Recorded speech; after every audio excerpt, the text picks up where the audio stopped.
Good morning and welcome to the BOCC's Tuesday morning public meeting. We have Pastor Jerry Chapman here with us this morning, and we would invite you to go ahead and give us the invocation this morning. Sure, or at the microphone, whichever you prefer.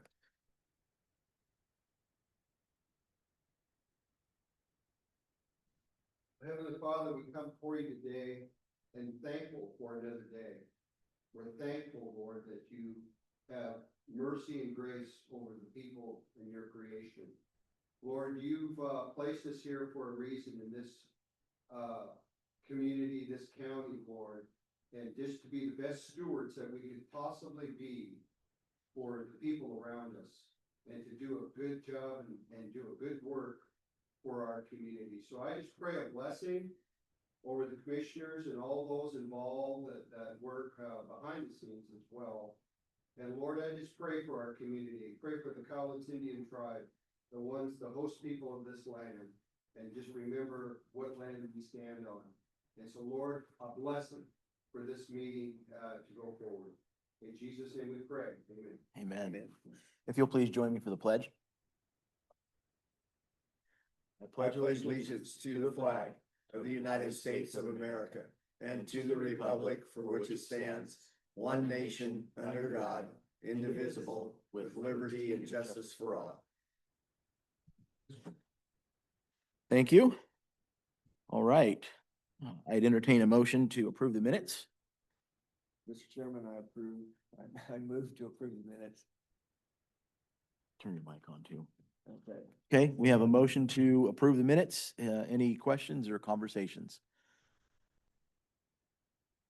Okay, we'll go ahead and take action. Motion to approve minutes, all in favor? Aye. Aye.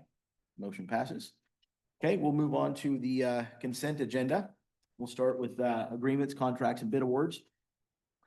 We've got an interlocal agreement with the Cowlitz Conservation District to provide joint coordination and support services to the Voluntary Stewardship Program.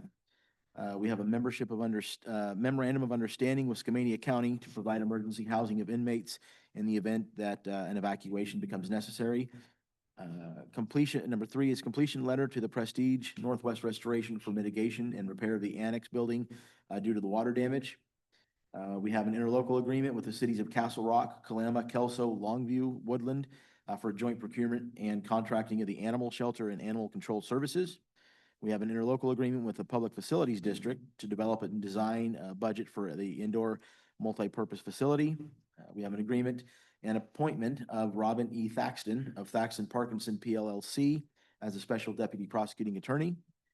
Supplemental agreement number 1 to the local agency consultant agreement with PBS Engineering and Environmental LLC for the Delameter Road Culvert Replacement Project to revise the disadvantaged business enterprise participation plan and the prime consultant and sub-consultant cost computations. We have contract execution with All Stripes for the countywide pavement striping project. The total amount on that is $538,508. We have a contract execution with Jeffries Construction for the South Cloverdale improvement and South Cloverdale Road Confer intersection improvements. The total cost is $7,256,372.86. We have resolutions. Our resolution to release the public water line easement on parcels 50421160 and 50421160 to extinguish any interest created by or the resulting from the public water line easement. Board correspondence, we have a couple of letters. Letter dated 6/9/25 from Kurt Fredenberg, Regional Director, United States Department of the Interior, Bureau of Indian Affairs, regarding the notice of non-gaming land acquisition application that had been submitted. Federal Energy Regulation Commission, notice dated 6/13 regarding the 2025 dam safety inspection follow-up, SWIFT number 2 project. We have a letter dated 7/1/25 to Charlotte Stoll Smith, appointing her to the Yale Valley Library District Trustee. It's a 5-year term that expires July 31st, 2030. Vouchers, we have vouchers totaling $3,186,068.69. That is our consent agenda. Any questions, concerns, thoughts?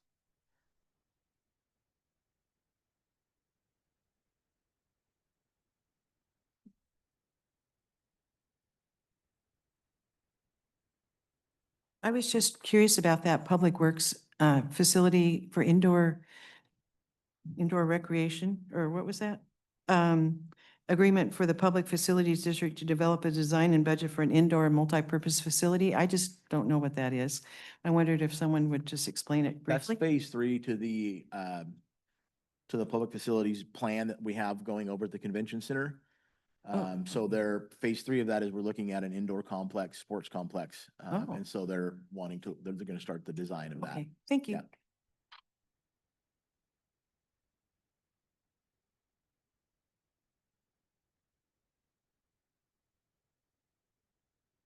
Commissioners, one question on the resolution for the, I just lost it here.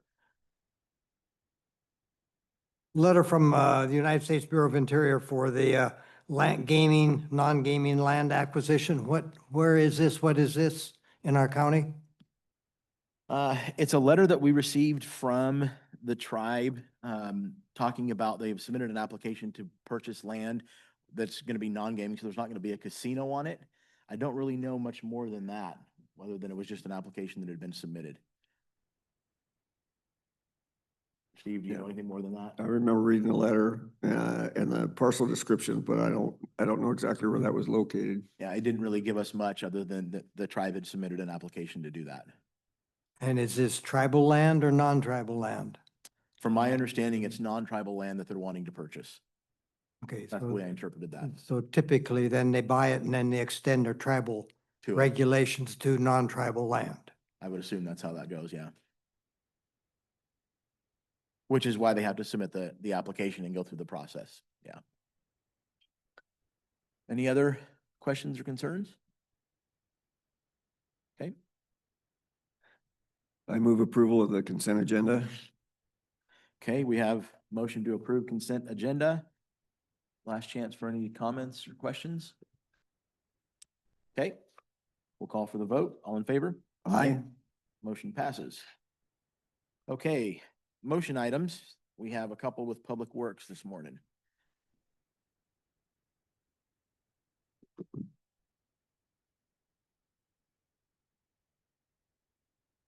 Good morning, Commissioners. Sean Rowe, Public Works.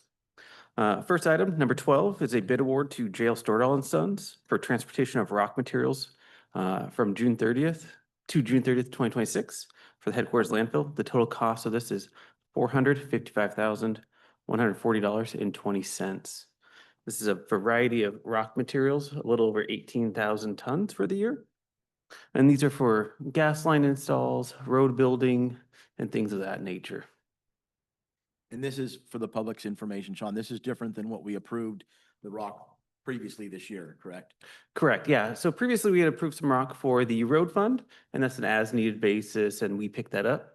This is a delivered product to the landfill. And we award to only one person on this. So we have a spot where they just stockpile it up there for us? Yeah, depending on the type of rock and what we're doing with it, it'll go to our stockpiles, or it might be delivered directly to the location if we're, say, building a new road. Any questions, concerns?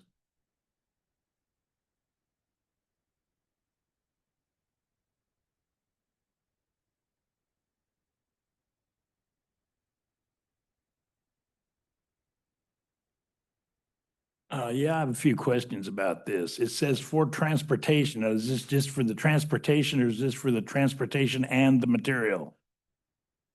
For both. It's for both. Okay, what about JL Sturdahl? I understand they were purchased recently and I know you're going to get blow up about this. Who purchased them? I mean, is this JL Sturdahl or is this Rachi? Well, Rachi owns the company, but they're maintaining the JL Stordahl brand at this time. Okay. Yeah. Just thought I'd check because, you know, it's been a hot item in the news lately. So I just thought I would ask. Thank you very much. Yep.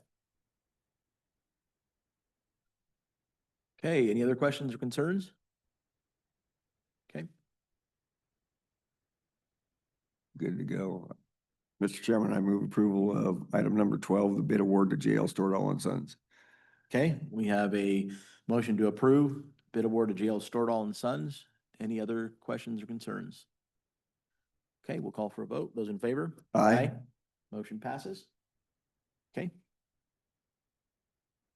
Susan Eugenius, County Engineer. I'm here for motion item number 13, which is the bid award to Construct Ahead Incorporated doing business as Pavement Surface Control for the 2025 countywide delineator project for a total cost of $159,886. We received 5 bidders that were opened on June 9th. 5 responsive bidders and 1 non-responsive bidder. The bid is approximately $15,000 below the engineer's estimate. This project is funded with federal safety grant money.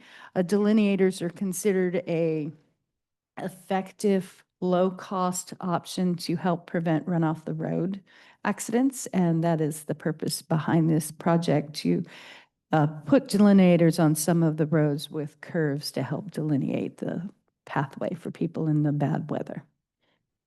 and if I remember previously, Susan, in our conversations about this, they've found that they actually really do make a difference for people on the road. Yes, they do. And I live on a section or beyond a section of roadway where they installed these, and the first night driving after they were installed, it made a big difference for knowing where the edge of the road was, especially on roadways where we don't have fog lines. Any questions, concerns? Okay, I move approval of Public Works item number 13, the bid award to Construct Ahead, Inc., doing business as Pavement Service Control. okay, we have a motion to approve. Motion item number 13. Last chance for comments. Okay, we'll move to vote. Those in favor? Aye. Motion passes. Thank you, gentlemen. Thank you, guys. For chairman updates, guys, we have some upcoming events. Wednesday, July 9th at 2:30, we have the Rotary Foundation of Woodland coming in to talk about Scott Hill Park Sports Complex. Tuesday, July 22nd at 10 a.m., we have the Department of Ecology coming back in and speaking with us. And Tuesday, July 29th, we have our Board of Health meeting.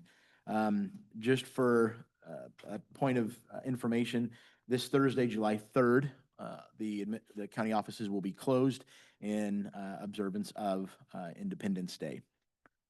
Okay, we now have some time for citizen comments. Anybody who wants to come up and we can talk about whatever you want.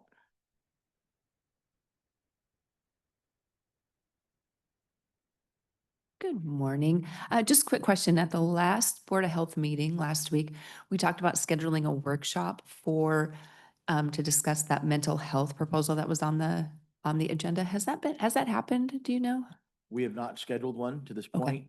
We're waiting for Commissioner Dahl to get back so we can coordinate all 3 of our schedules. Oh, and that get makes it done. sense. Okay. Okay. Yeah. Just wanted to check. Thanks. Yep.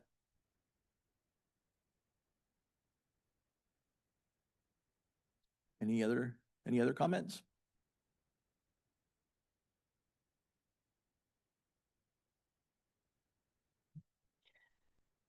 I just want to continue to speak in support of the mental health facility that we would like to see built in our local community.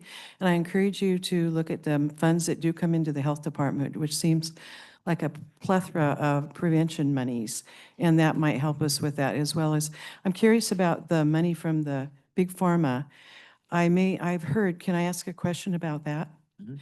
I've heard that that money is already spoken for and that it wouldn't be available to go towards a facility. And I just wanted to clarify that. I'm not aware that. I You haven't heard that I- either? No. Okay, well then it was just a rumor. Thank you. Sometimes that does happen. More often than you Why? know. Just a quick follow-up on previous comments. On the monies that were just talking about, $2.7 million, that was my question, is that I am hoping that you will have a clear, open process, because you'll be asking for application of that money, and then it'll be clear and transparent to all of us on the decisions and opportunities that are available for us, Mhm. including the mental health facility. I can speak a little bit to that, Ron. I can tell you, that I have had conversations with, the sheriff, with Marin, with the judges, with drug court and with, others involved with regards to a facility, and the allocation of those funds currently, in the short term, how they can be utilized and in the long term. And, we're coordinating, more conversations about once those funds have been allocated, what it's going to be used for, and we can report that back to you guys. Everybody that I have spoken with, I can tell you, is on board with needing a facility. I haven't had anybody who has actually said, no, that's a bad idea on how to spend that money. It's just going to be, it's a matter of how do we get to that point? We're at that point of the conversation right now. And I have other counties involved also. Just had a conversation yesterday with another commissioner with regards to collaborating that effort. So we're dealing with, we're heading this on multi fronts at this point. But I think that in order for it to be effective, we need to hone it down and just figure out how I like the point of having somebody just take charge of that and deal with it moving forward, so that there can be some accountability with it. But at this point, it's coordinating. There's a bunch of moving puzzle pieces at this point that we're trying to coordinate so that we can start to have conversations that are meaningful moving us forward. Very good. And I have to presume for all of us that, Camp Hope in City of Longview will also be applying for funds. Great time to insist on truth and transparency in the real health costs and benefits of that facility and the true results of permanent housing, going to permanent housing versus just moving on to other subsidized housing of the tenants. That it isn't just a 2-year program or a program for a person there. It has a continuation that we need to be tracking the results. Yeah. Can you turn your mic on, Ron? It's not on. The mic's not on. And any decision about those funds is gonna be made right here in a public meeting. It's not gonna be done in secret. No. Right. Okay, thank you.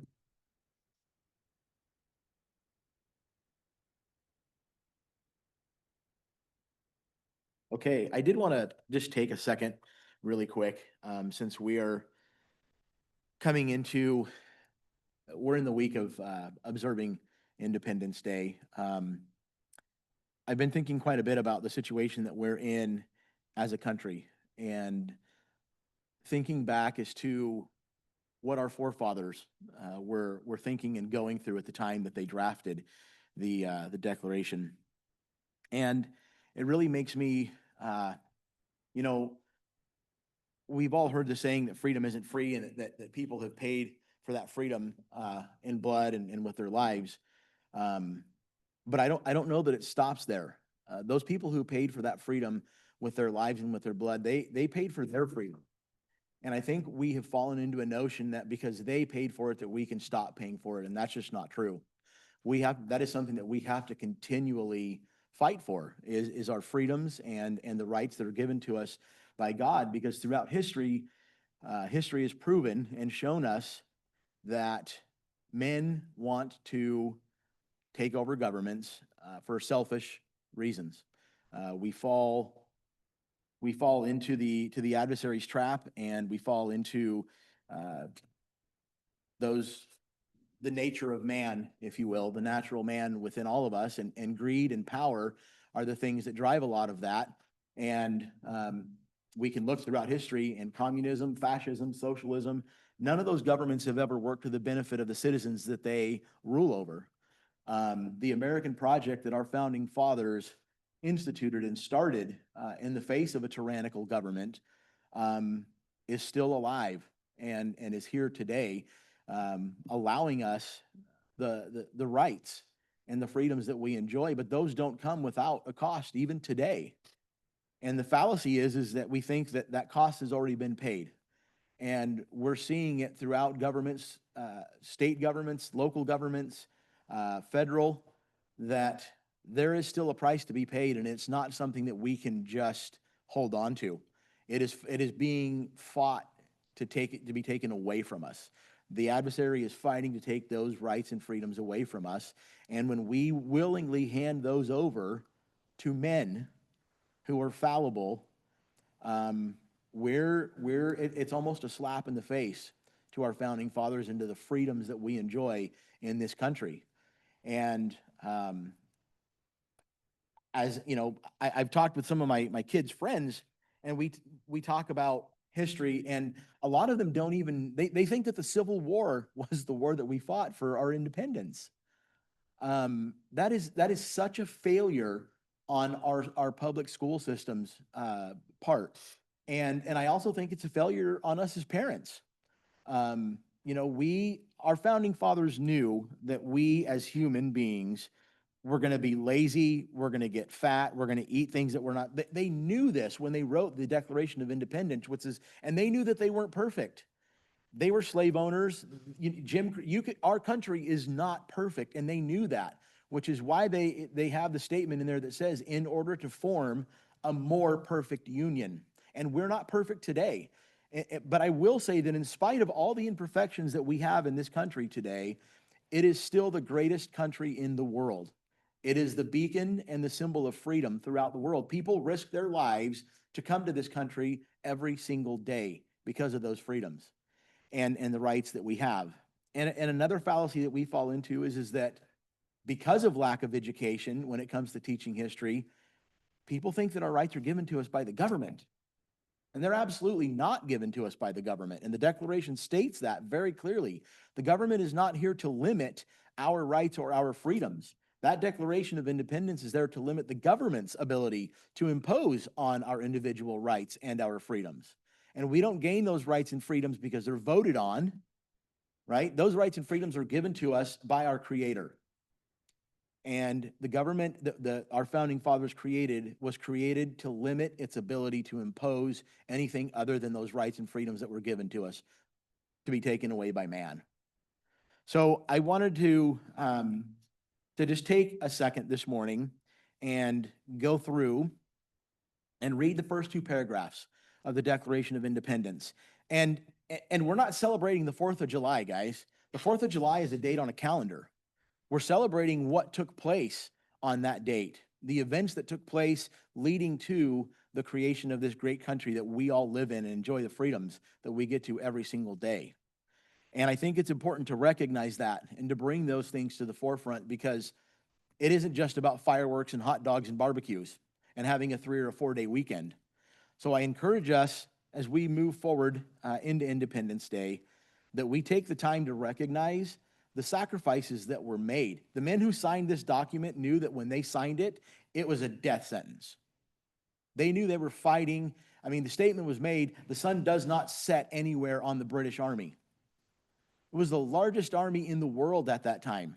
They were signing a document that was drafted to say, we're willing to fight against that warmonger. And they knew that if they were caught, they were going to get killed.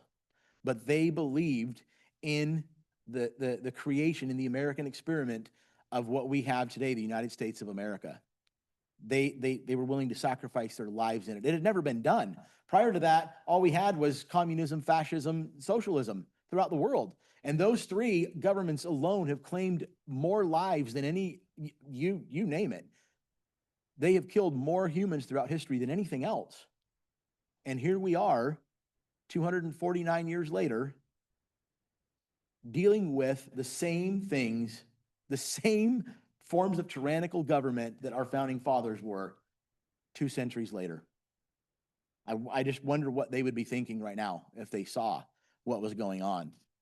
So as I read this, I want us to take a second and to recognize that freedom isn't free, and that price has not been fully paid for. We still have to pay that price for ourselves. We have to stand up for the freedoms that are being fought to be taken away from us every single day. At the city level, at the county level, the state level, and at the federal level. There are forces working to take those freedoms away and put us back into the forms of government that men and women gave their lives to get out of. That's why we celebrate Independence Day. So, hopefully I can make it through this. The unanimous Declaration of the 13 United States of America.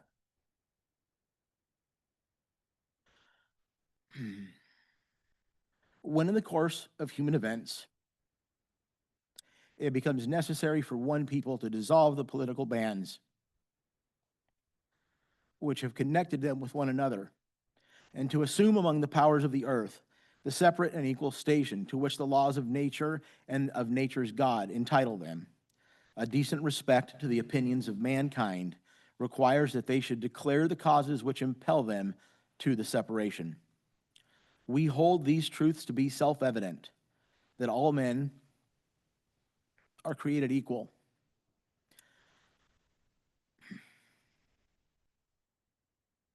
that they are endowed by their Creator with certain unalienable rights, that among these are life, liberty, and the pursuit of happiness, that to secure these rights, governments are instituted among men, deriving their just powers from the consent of the governed, that whenever any form of government becomes destructive to these ends, it is the right of the people to alter or abolish it, and to institute new government, laying its foundation on such principles and organizing its power in such form, as to them shall seem most likely to affect their safety and happiness. Prudence indeed will dictate that governments long established should not be changed for light or transient causes, and accordingly all experience hath shown that mankind are more disposed to suffer, while the evils are sufferable, than to right themselves by abolishing the forms to which they are accustomed. By then, a long train of abuses and usurpations, pursuing invariably the same object, evinces and design to reduce them under absolute despotism. It is their right, it is their duty to throw off such government and to prove new guards for their future security. Such has been the patient sufferance of these colonies, and such is now the necessity which constrains them to alter their former systems of government. The history of the present King of Britain is a history of repeated injuries and usurpations, all having in direct object the establishment of an absolute tyranny over these states. To prove this, let facts be submitted to a candid world.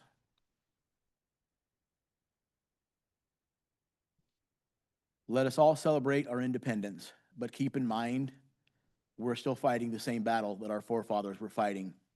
And it's up to us to make sure that we preserve those freedoms for all of us. Thank you.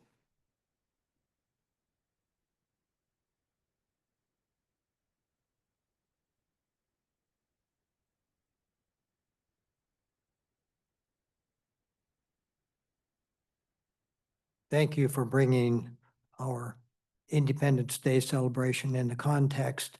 We are right at the edge of another area looking for independence. Alberta, Canada, is seeking independence from Canada.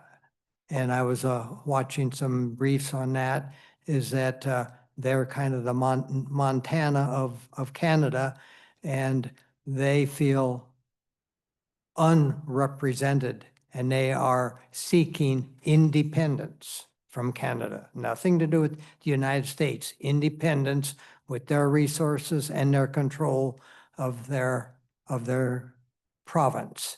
So we can keep an eye on that. And in listening to a town hall this weekend, they referred several times to the independence of the United States when the colonies changed their name from colonies to states, when they sought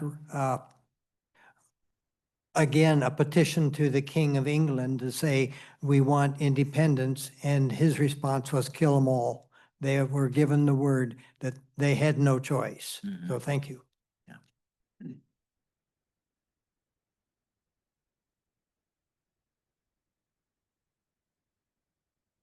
Sorry, but I always have 2 cents to put in.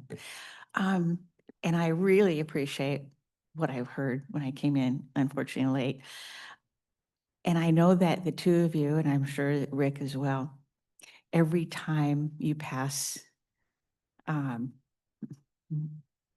any legislature or whatever, that you keep that in mind, that you're not taking away from what the I mean, the county is not taking away what the private businesses are doing. You're not overstepping your boundaries and doing. I'm sorry, I'm having a hard time putting this into words. You're not doing something that's out of your format of doing. And you should govern and not do the business of the people. You know, you're not competing with local businesses, I guess what I'm saying. You're not doing something that our churches should be doing, our businesses should be doing, our individuals should be doing. You're governing and you're not competing with us. I just want to know that, I know that all three of you guys are really good at keeping that in mind. And I really appreciate it because it is so easy to, because I see that as a mother and a grandmother, instead of letting their child do something, they step in and do it themselves. And pretty soon you're doing too much. And I know all three of you guys keep that in mind when you make a judgment and you're not overstepping the governing rule. You're not competing with what the public should be doing. Thank you so much.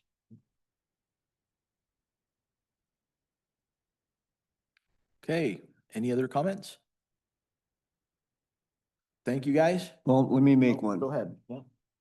First, I absolutely agree that we should never be infringing on personal, business, corporations, somebody to come in. I would love to see a corporation come in and go gangbusters to build a behavioral health unit, and take that over and run with it. I'd be very supportive of letting somebody do that.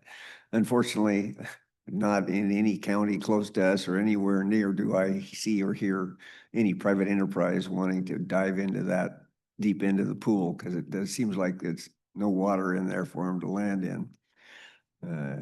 But the other thing that I want to mention regarding our independence, and I've always looked at the fact that we have three branches of government that are checks and balances. And I've always been taught that those three equal branches of government are checks and balances for one another. But there's a fourth element here, that is, we the people are the check and balance of all three of those different legs of government. If we sit by blindly and let government run amok, they can easily be off track so far that the people pay the price and suffer the consequences. So now the people, uneducated in many parts of real history, especially the younger generations, which scares me to death that those are the future of this country. Somewhere, education and common sense needs to get back to the very purpose of the founding fathers and what they drew up as a plan. And with, with the providence of God overseeing all of that, there needs to be a recognition that we, the people, still have to be active. And the price of freedom is ongoing. It's never going to stop. And when we stop paying that price, we're going to lose it. So we have to be diligent, educated, and we have to push to protect ourselves on an everyday basis. And on that note, I'll shut up. Thank you ever so much. Thank you, Commissioner. Okay, thank you, guys. Have a safe, happy Independence Day and celebration of our great country. We'll go ahead and adjourn.